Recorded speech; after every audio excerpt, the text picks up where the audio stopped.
Alors nous disons que la sorcellerie c'est une religion. L'homme cherche le bonheur, protection, luxure. Il cherche à s'offrir des luxures. Ça demande des sacrifices et surtout des sacrifices humains. La Bible fait allusion à la sorcellerie. Le berceau de la sorcellerie, c'est en Afrique. Donc déjà en Afrique, la sorcellerie s'est développée. 68% des cobaltes des réserves en Afrique, 54% des réserves d'or en Afrique, et autant de pourcentage d'eau en Afrique, l'eau propre. Mais malgré ça, l'Afrique ne se développe pas.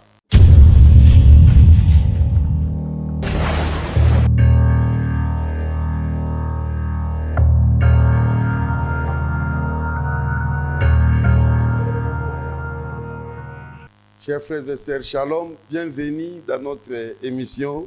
Il est venu libérer les captifs. C'est notre Seigneur, notre Maître et Sauveur, Jésus-Christ. Et la fois passée, nous avons introduit un grand sujet sur détruire la puissance et l'œuvre de la sorcellerie. Et là où nous avons vu que la sorcellerie, c'est une puissance qui nuit. Et c'est vraiment une bombe silencieuse qui est en train de faire beaucoup de mal par ignorance. Osée 4 et 6, le peuple est détruit parce qu'il manque la connaissance. C'est pour cela que nous devons les dénoncer et les condamner conformément à Éphésiens 11, verset 12. Nous avons vu quelques méfaits de la sorcellerie. Aujourd'hui, nous allons juste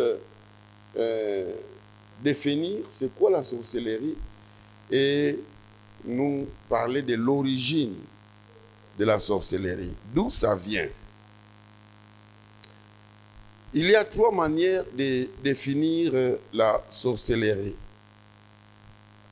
La première manière, nous pouvons dire que la sorcellerie, c'est un art par lequel l'homme entre en contact avec les esprits maléfiques. Donc, l'art qui permet à l'homme d'entrer en contact avec les esprits maléfiques. Et à partir de là, l'homme agit, l'homme opère. Il agit, il opère dans le monde, à partir du monde spirituel. Et cela a des répercussions dans le monde physique. Deuxième définition, la sorcellerie, c'est une religion dans laquelle l'homme cherche à se protéger contre les attaques de ses ennemis. Il cherche à s'épanouir. Il cherche à atteindre un bonheur sublime. Il cherche à s'offrir des luxures et des services secondaires. Mais quand on parle de la religion, vous comprenez, la religion, c'est la rencontre entre la divinité et l'humanité. Et cette rencontre, c'est ce qui s'appelle la religion. À la différence du christianisme, dans le christianisme, c'est Dieu qui vient vers l'homme. Car Dieu a tant aimé, il a donné son Fils Jésus. Et Jésus dit que je suis venu chercher et sauver les perdus. Dans le christianisme, c'est Dieu qui vient vers l'homme. Tandis que dans la religion, c'est l'homme qui cherche Dieu. C'est l'homme qui fournit des efforts par des jeûnes, par des différents sacrifices pour plaire à Dieu, pour atteindre Dieu. Alors nous disons que la sorcellerie, c'est une religion. Bien sûr, dans cette religion-là, l'homme cherche le bonheur, l'homme cherche la protection, l'homme cherche le luxure, il cherche à s'offrir des luxures, des services secondaires, il cherche à s'épanouir. Mais ça demande des sacrifices et surtout des sacrifices humains. Des sacrifices humains. C'est dans ces cadres-là que nous pouvons parler, par exemple, des Kodia chez les Congo. On parle des Kodia, un pouvoir là que la famille peut détenir, qui peut commencer à produire de l'argent, du bonheur, mais il y aura des sacrifices, il y aura des décès, des cas terribles. Et la sorcellerie, c'est aussi un monde de l'initiation. C'était aussi, je voulais dire, le monde où l'initiation est instaurée par le diable pour donner à l'adepte un cadre de croissance adéquate selon les préceptes de respecter les règles de la nature. Donc là, nous voyons l'initiation qui est instaurée par le diable lui-même. C'est pour donner à l'adepte les cadres de croissance adéquats selon les principes, les préceptes qu'on va lui donner sur comment il devait se conduire. Donc, bien-aimés, croyez-moi que la sorcellerie, ce n'est pas une imagination, mais la sorcellerie, c'est vraiment une réalité qui est même dans la Bible. C'est l'un des grands chapitres de la Bible. Dans Ésaïe chapitre 47, verset 12, là, je lis dans la version d'Arbi. La Bible dit, « Tiens-toi avec tes sortilèges et avec la multitude de tes sorcelleries dont tu t'es fatigué dès ta jeunesse, peut-être affranchiras-tu. » Donc, nous voyons que la Bible fait allusion à la sorcellerie. Et là, Dieu parle par la bouche d'Ésaïe que ce peuple s'est fatigué avec la sorcellerie. Donc la sorcellerie, c'est vraiment une réalité, ça existe bel et bien. Maintenant, nous voulons parler de l'origine de la sorcellerie. D'où vient la sorcellerie? Alors, allez-y comprendre déjà que la sorcellerie, le père de la sorcellerie, c'est le diable. C'est le diable. Alors sur la terre, par où est-ce que le diable a commencé? C'est en Afrique. Le berceau de la sorcellerie, c'est en Afrique. Je vais nous lire quelques passages bibliques et puis je vais nous expliquer. Je suis dans Genèse chapitre 10. Vous savez que le livre de Genèse, c'est le livre de commencement de tout. Commencement des mariages, commencement des pays, commencement des décès, commencement de tout. Et même du commencement de la sorcellerie. C'est toujours dans la fameuse Bible. Je commence au verset 20, je vais aller jusqu'au verset 29, et puis je vais continuer au chapitre 10. La Bible dit, Noé commença à cultiver la terre et planta de la vigne. Il but du vin, s'enivra et se découvra au milieu de sa tente. Cham, père de Canaan, écoutez bien, Cham, notez ça quelque part. Là, je suis dans Genèse 9, 22. Cham, père de Canaan, vit la nudité de son père et il les rapporta dehors à ses deux frères. Alors, Sem et Japhat, ses frères, prirent les manteaux, les mirent sur leurs épaules, marchèrent à reculons et couvrirent la nudité de leur père. Comme leur visage était détourné, ils ne virent point la nudité de leur père. Lorsque Noé se réveilla de son vin, il apprit ce qu'il lui avait fait son fils cadet. Noé s'est enivré. Noé avait 3 fils. On parle de Cham, Sem et puis Japhet. Vous allez comprendre que Cham, c'est lui le père des Africains. Lorsqu'ils ont commencé à se déplacer, c'est Cham qui est venu en Afrique. Sem, c'est le père des Sémétiques, des Asiatiques. Et Japhet, c'est le père des Européens. Si vous lisez le chapitre 10, vous allez voir comment il s'était déployé. Et l'Amérique, vous savez que c'est un nouveau continent. Donc les gens sont venus de partout pour aller peupler l'Amérique. Maintenant, Noé s'était enivré. Son fils Cham, c'est celui qui l'avait vu. Il est allé, il est sorti, il a dit aux autres, tout en rigolant, tout ça. Quand Noé a appris cela, il n'était pas content. Il va maudire Cham par Canaan, son fils. Écoutez le verset 25. Et il dit, maudit soit Canaan, qu'il soit l'esclave des esclaves de ses frères. Il dit encore, béni soit l'Éternel Dieu de Sem, et que Canaan soit leur esclave.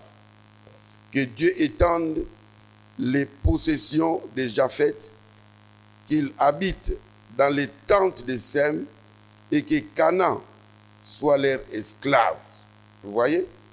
Noé vécut après le déluge 350 ans. Maintenant, Cham est maudit. Cham, c'est lui qui est notre ancêtre. La Bible dit que Noé, il déclare que Canaan soit l'esclave des esclaves. Vous comprenez? Donc, Japheth et Sem, ils prennent des esclaves. Leurs esclaves prennent les esclaves qui sont maintenant les descendants de Cham. Donc, c'est pour cela que vous voyez que l'Afrique reste toujours le dernier continent dans le monde à se développer. Ça vient de loin. La domination européenne, la domination asiatique est partie de là. Au chapitre 10, à partir du premier verset, voici la postérité des fils de Noé, Sem, Cham et Japheth. Il leur naquit des fils après les déluges. Les fils de Japheth furent, on donne le nom des fils de Japheth. Verset 6. Les fils de Cham furent Couche. Couche, l'appellation actuelle, c'est l'Éthiopie. Mithraïm, je suis au verset 6 de Genèse 10. Mithraïm, l'appellation actuelle, c'est l'Égypte. Pouts, l'appellation actuelle, c'est Libye et Canaan. Donc, vous comprenez que Cham était descendu du côté de l'Afrique. Il a fait 3 enfants. Les pères des Égyptiens, Couche veut dire noir. Les pères, je voulais dire les pères des Éthiopiens, Couche, Mithraïm, les pères des Égyptiens, et Pousse, les pères des Libyens. Alors, ceux qui ont la version de la Bible Scofield, ils pouvaient bien voir ça dans les commentaires de Genèse chapitre 10. Alors, maintenant au verset 7, la Bible dit que les fils de Couche, Saba, Avila, ensuite, maintenant le verset 8, la Bible dit, Couche engendra aussi Nimrod, c'est lui qui commença à être puissant sur la terre. Donc, vous comprenez que d'abord, Nimrod est mis un peu de côté.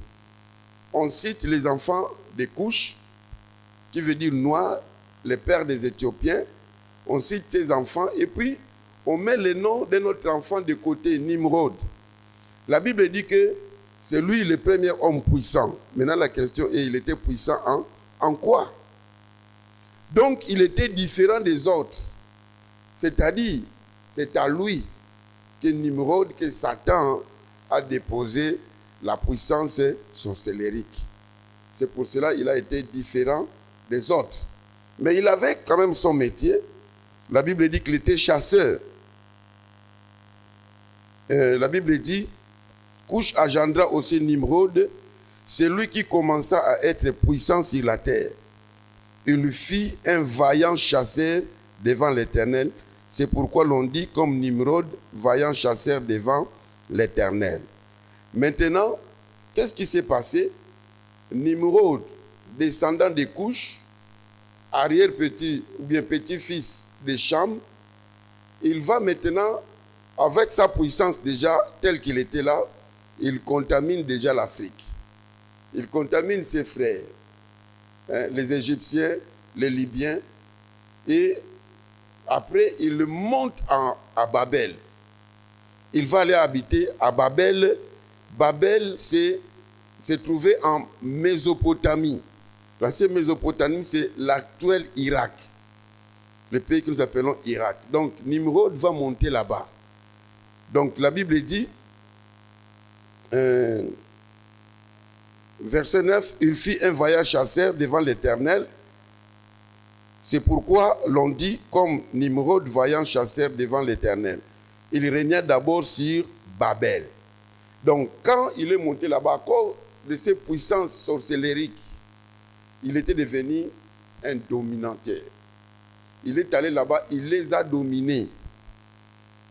Il a commencé à régner d'abord à Babel. Vous vous rendez compte que c'est là où on a bâti la ville de Babel, le tour de Babel, le fameux tour de Babel. Là, quand vous entrez dans Genèse 11, c'est lui qui va instiguer qu'on puisse construire une maison qui va atteindre Dieu. Donc vous comprenez déjà qu'il avait déjà en lui la sémence de Satan et qu'il voulait toujours être égal à Dieu. Et il a, parce qu'il était puissant, il a influencé les gens. Alors ils ont commencé à bâtir, à chercher à concurrencer Dieu. C'est ça la sorcellerie jusqu'aujourd'hui. Et quand le diable entre dans quelqu'un, cherche à concurrencer Dieu. Aujourd'hui, on commence à changer quelqu'un qui est né mâle, il devient femelle, et la sexualité avec des bêtes, tout ça, c'est chercher à concurrencer Dieu. C'est comme ça que Dieu a senti même une menace.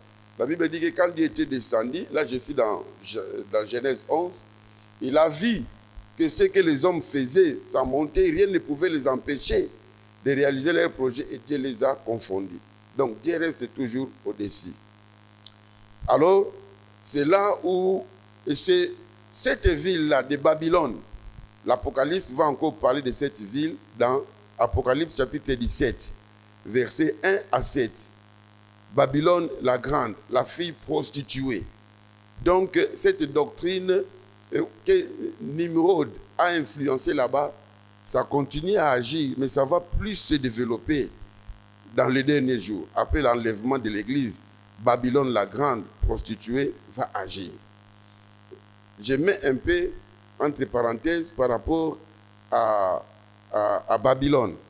Maintenant, en Afrique, tellement que c'est le berceau, Nimrod a laissé déjà des semences, ça a commencé déjà à se développer. C'est pour cela que vous voyez déjà en ces temps-là dans Exode, l'Égypte, c'est le premier pays qui va héberger le peuple de Dieu. Au travers Joseph, ils sont allés en Égypte. Alors vous savez, quand Dieu devait faire sortir les enfants d'Israël, on parle de Pharaon. La Bible nous dit clairement que qui était à côté de Pharaon? C'était des sorciers, des enchanteurs, des gens spirituellement qui n'étaient pas pour Dieu, le Créateur. Et le combat entre Moïse et Pharaon, c'était le combat de Dieu. Dans les 10 fléaux, Dieu a frappé tous les 10 dieux égyptiens. Et Moïse avait des enchanteurs. Vous vous rendez compte, quand les bâtons d'Aaron étaient devenus les serpents, les enchanteurs de Pharaon avaient fait la même chose. Le premier miracle, ils ont fait. Le deuxième, ils ont fait, mais à partir du troisième, c'est là où la supériorité de Dieu s'est fait voir. Donc, déjà en Afrique, la sorcellerie s'est développée. À cause de cela, même, puisque Israël a vécu avec les Égyptiens, où la sorcellerie s'est développée, donc en Afrique, je peux dire que quand ils sont sortis dans Exode 22, au verset 18, Dieu dit aux enfants d'Israël, parce que les enfants d'Israël ont imité certaines choses. Certains ont pris aussi la sorcellerie. Dieu va leur dire que vous tuerez la magicienne. Exode 22, 18. La magicienne, c'est quoi? C'est la sorcière. Donc, tous les sorciers, tous celui que vous allez constater qu'il est sorcier, qu'il soit tué, Dieu était strict. Donc, ils sont sortis avec quelques sorciers, quelques petits sorciers. Donc, maintenant, l'Afrique est restée comme ça. Alors, déjà à partir de Babylone, comme c'était déjà l'Asie, la sorcellerie a commencé à se répandre. C'est pour cela que vous remarquerez qu'il y a beaucoup de dieux, beaucoup de religions en Afrique et en Asie. Le bouddhisme, l'hindouisme, tout ça, ce sont des choses comme ça. Alors, à Babylone, tellement Nemrod était là, la sorcellerie s'est développée et c'était devenu une religion. C'était devenu une religion, il y avait maintenant des sacrifices. Alors la sorcellerie a pris encore de l'ampleur. Il s'est touché la classe intellect. Les savants, les intelligents sont entrés là. C'est de là où est venu ce que nous appelons des Illuminates. Des Illuminates. C'est venu à partir de là. La classe élite, où la plupart des chefs d'État, des rois, tout ça, sont dans cette classe-là. Des gens qui sont en train de préparer la venue de l'Antichrist. Alors, avec l'Afrique, déjà à partir de là, une partie de la sorcellerie se répand déjà. Avec l'Afrique, alors vous savez que l'Afrique a subi le commerce des esclaves, le trafic des hommes. L'Afrique a connu la colonisation. Quand les Blancs sont venus en Afrique, ils ont acheté des esclaves. Parmi les esclaves, il y avait aussi des sorciers qui sont partis en Europe, qui sont partis en Asie. Alors, avec la colonisation, ils sont venus, ils ont pris des choses ici, dans nos musées, des histoires. Et certains des Blancs ont attrapé la sorcellerie ici. Ils sont devenus sorciers, ils sont rentrés sorciers et cela a continué. Voilà aussi avec maintenant ces déplacements, ces migrations. Nous allons en Europe, nous allons en Amérique. C'est comme ça que maintenant, la sorcellerie s'est universalisée. Mais les berceaux de la sorcellerie, c'est en Afrique. C'est pour cela, bien aimés, vous remarquerez que l'Afrique, c'est le continent où la sorcellerie bat son plein. Maintenant, dans la sorcellerie, il y a maintenant la sorcellerie que Nimrod a amenée là-bas et la sorcellerie en Afrique. La sorcellerie africaine, c'est ce qu'on appelle communément la magie noire. Sa particularité, c'est de nuire. De nuire. C'est pour cela que c'est très difficile pour que l'Afrique se développe. Parce qu'il faut nuire, créer des érosions, créer des sécheresses, des maladies, des choses comme ça, freiner le développement. Et la spécialité de la sorcellerie des autres cieux, c'est la magie blanche. Et là, il s'agit de chercher à construire, comme la franc-maçonnerie. Donc, avant de quitter ce monde, il faut laisser soit un immeuble, vous laissez une entreprise, vous laissez une œuvre qui va continuer à servir les gens, mais dans la sorcellerie. C'est pour cela que vous remarquerez que d'autres cieux, avec l'occultisme, mais ils se développent. Chez nous, avec notre sorcellerie, mais on devient de plus en plus pauvres. Et avec notre sorcellerie importée, par exemple le vaudou. Le vaudou, c'est la sorcellerie le plus avancée des Bénin. Cela a été importé en Haïti. En Haïti. Donc, c'était la sorcellerie africaine importée, je veux dire exportée sous d'autres cieux et qui agissent. Alors, avec notre sorcellerie, bien aimée, déjà avant que nous puissions naître, les anciens sorciers, déjà, ils ont trafiqué le bonheur africain. Et c'est pour cela que vous voyez que l'Afrique, même si nous sommes un continent riche, mais nous avons du mal à décoller. Dans un ouvrage que j'ai lisé, on a parlé que nous avons à peu près 90% des réserves de bananes plantains et d'autres et d'autres denrées alimentaires. 70% des pierres précieuses des réserves en Afrique. 68% des cobalt des réserves en Afrique. 54% des réserves d'or en Afrique. Et autant de pourcentages d'eau en Afrique, l'eau propre. Mais malgré ça, l'Europe ne se développe, l'Afrique ne se développe pas. Pourquoi? Parce que notre bonheur a été trafiqué déjà. C'est pour cela, bien aimé, vous remarquerez que, je peux dire que dans tous les clans, dans toutes les tribus africaines, il y a la sorcellerie. Vous n'allez pas dire que non, la sorcellerie chez les Bakongo, et chez les Bakongo précisément dans les Manianga. Demandez à Mouyombe, il te dira quoi? Demandez celui du cataracte, il te dira quoi? Demandez de Madimba, il te dira quoi? Vous n'allez pas dire que non, c'est seulement dans les Kasaï. La sorcellerie aujourd'hui, c'est à l'Équateur, dans les Katanga, dans les Bandundu, partout. Et pas seulement au Congo, il y en a en Angola, il y en a en Zambie, il y en a en Côte d'Ivoire, il y en a en Égypte, il y en a partout. Et c'est pour cela que vous voyez que même des grandes renommées, quand ils veulent faire des grandes choses avec l'aide de Satan, ils viennent ici. Je ne vais pas citer des noms ici, mais on a appris des stars. Avant leur match, les stars joueurs, ils sont venus en Égypte. Ils sont venus en Égypte. Et beaucoup vont prendre des pouvoirs là-bas jusqu'à aujourd'hui. Alors, bien aimé, l'Afrique, c'est vraiment le berceau de la sorcellerie. C'est pour cela, bien aimé, je vais conclure pour aujourd'hui pour nous dire que l'Afrique a vraiment besoin de Jésus-Christ. L'Afrique a besoin de Jésus-Christ pour chasser les ténèbres en Afrique. Il y a trop de ténèbres. Quand je parle de ténèbres, ce n'est pas l'absence de courant électrique.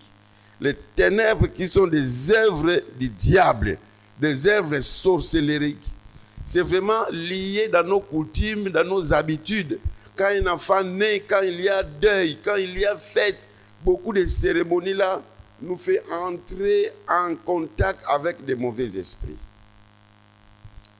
Gloire soit rendue à Dieu. Déjà, dans le 19e siècle, dans les années 1800, les missionnaires sont venus. Ils nous ont apporté Jésus-Christ, quoi qu'il avait à boire et à manger, parce qu'ils sont venus aussi avec des discours politiques. On ne va pas entrer là-dedans, mais ils nous ont quand même apporté le nom de Jésus. Et aujourd'hui, nous avons la lumière. Jésus-Christ est là. Bien-aimé, Jésus-Christ s'est défini comme la lumière. Il est la lumière du monde. L'Afrique a besoin de Jésus-Christ. Toi qui me suis, parle de Jésus-Christ. Nous devons prêcher Jésus-Christ.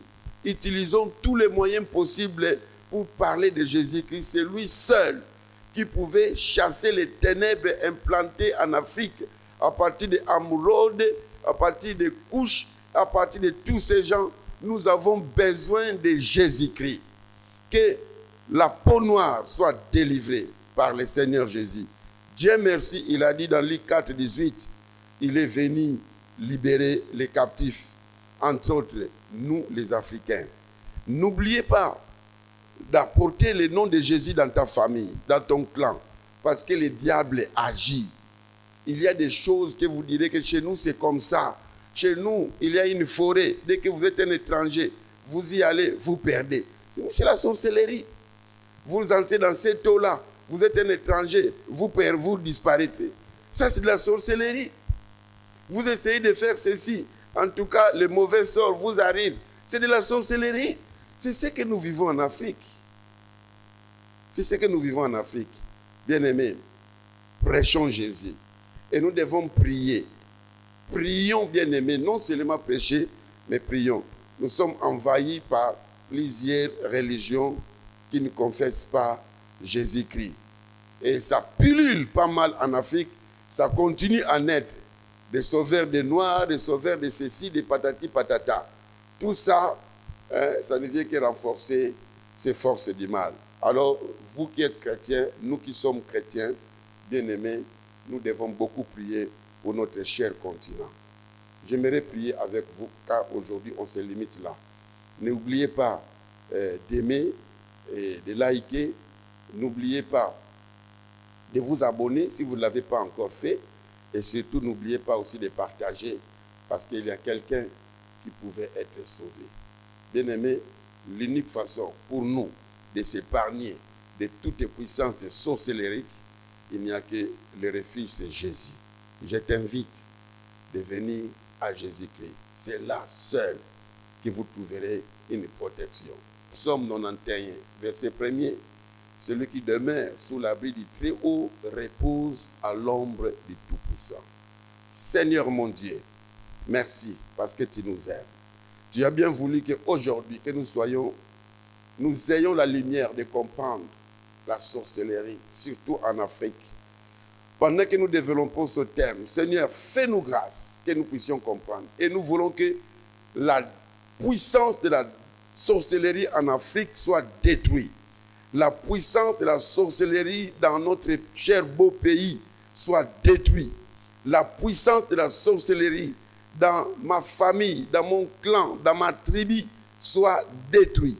Seigneur, je prie pour ces frères, pour cette sœur qui se sent sous la pression sorcellérique, d'en les délivrer. Oh, je recommande mon frère, peut-être qu'il reconnaît qu'il est sorcier, mais il ne sait pas comment il peut s'en sortir. Seigneur, fais-lui grâce de sortir. Au nom de Jésus-Christ.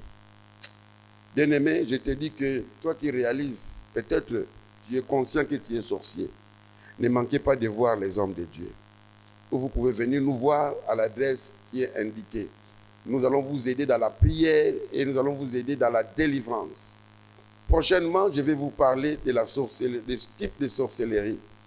Je parlerai de la sorcellerie consciente et de la sorcellerie inconsciente. Et